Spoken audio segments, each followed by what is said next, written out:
Bonjour, nous sommes ici en France, plus précisément à Lyon, avec les jeunes de la diaspora. Donc, un à un, ils vont se présenter. Oui, Steve Laguerema, président de l'association Picali. Moi, c'est Brice Laguerema, je suis un membre de l'association Picali. Moi, c'est Mounji Kaliniel, membre de l'association Picali. Picali, est-ce que vous pouvez nous parler de cette association? J'ai décidé, avec des compatriotes, amis et connaissances, de créer une association dénommée Association Picali pour le co-développement économique et social de la diaspora centrafricaine. Donc, cette initiative aujourd'hui, elle a pour but d'initier, d'accompagner et de financer des projets en Centrafrique.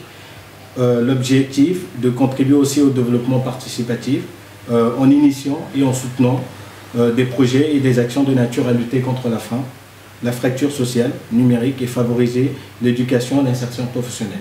Donc, pour être beaucoup plus précis, c'est qu'aujourd'hui, on a décidé, suite à l'événement tragique qui a touché notre pays, d'apporter notre aide, de déclencher à travers cette action-là une chaîne de solidarité pour apporter une aide beaucoup plus précise à nos compatriotes au pays. Et cette aide consiste à faire quoi? Plus précisément, à venir en aide à la pédiatrie centrafricaine, vu l'urgence et vu le message que Dr Ngodi, qui est le directeur, a lancé via les médias.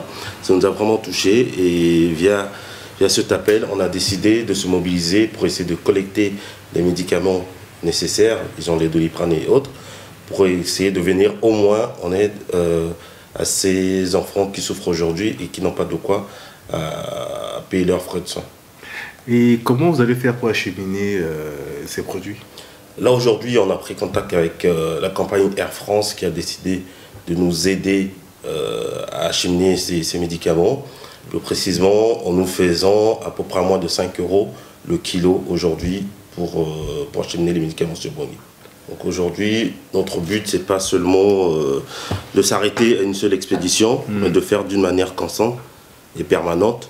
Donc là, on a pris contact avec des amis qui sont des pharmaciens, des médecins, et qui veulent vraiment nous aider dans notre action. Donc espérons que d'ici le mois prochain, il y aura une deuxième expédition sur toute l'étendue du territoire. Et comment ça va se passer au niveau des Bangui? Là aujourd'hui, on a pris contact avec les responsables, comme je vous ai dit tout à l'heure, avec Dr Ngodi, qui est le directeur de la pédiatrie, qui va réceptionner les médicaments.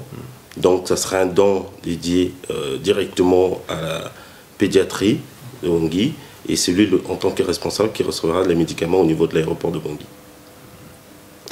Est-ce que vous avez un message à adresser aux Centrafricains qui désirent contribuer pour faire en sorte que les choses avancent au pays là-bas? Est-ce que vous avez un message à adresser aux Centrafricains qui vous regardent actuellement? Le message qu'on a apporté à nos frères qui sont là-bas, c'est qu'on est conscient. On est conscient dans un premier temps de tout ce qui arrive en ce moment, et on est conscient aussi au niveau des besoins présentement. Donc l'action qu'on commence déjà à mettre en place, on vise aussi dans la pérennité, on vise aussi dans la durée. C'est pour ça que le premier acheminement qui se fera par le bien de Air France, et surtout je tiens bien à appuyer cet appui d'Air France qui nous a été capital pour acheminer. Aujourd'hui, on cherche aussi à avoir des contacts beaucoup plus précis au niveau de France pour qu'on puisse apporter une aide à ceux qui souffrent aussi indirectement de ces conflits-là, c'est-à-dire les parents des victimes. C'est aussi les membres de famille de ces victimes qui sont à l'hôpital. Donc, on est très conscient, des actions sont à mener, on va apporter une aide concrète sur le terrain. Et à long terme, je pense qu'avec la contribution de tous les Centrafricains qui vivent aussi en France et qui vont nous regarder, qu'on a besoin vraiment de tous, et que tout seul on ne peut pas s'en sortir, mais avec l'effort de tout un chacun, même avec le peu, on se doit d'y arriver. Et donc c'est le message qu'on passe aujourd'hui à tous les compatriotes vivant en France et à ceux qui nous entendent aussi à Bangui, qu'on pense à eux, qu'on se mobilisera pour eux, mais aussi qu'on a besoin de tout le monde. Madame, vous avez... c'était juste pour rajouter quelque chose à ce que Steve vient de dire. C'est surtout il faut se sensibiliser parce qu'on en a vraiment besoin à Bangui. Et sans ces aides-là, on ne pourra pas y arriver. Si tout le monde met le sien, on arrivera.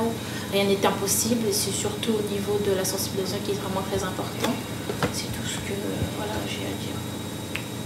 Aujourd'hui, je lance un dernier message, surtout à nos compatriotes de la diaspora. Vraiment, je compte sur vous pour essayer de nous envoyer un peu plus de médicaments afin de venir en aide à ces enfants qui souffrent. Imaginez-vous, pour seulement une seule boîte de Doliprane 300, on peut sauver 10 vies.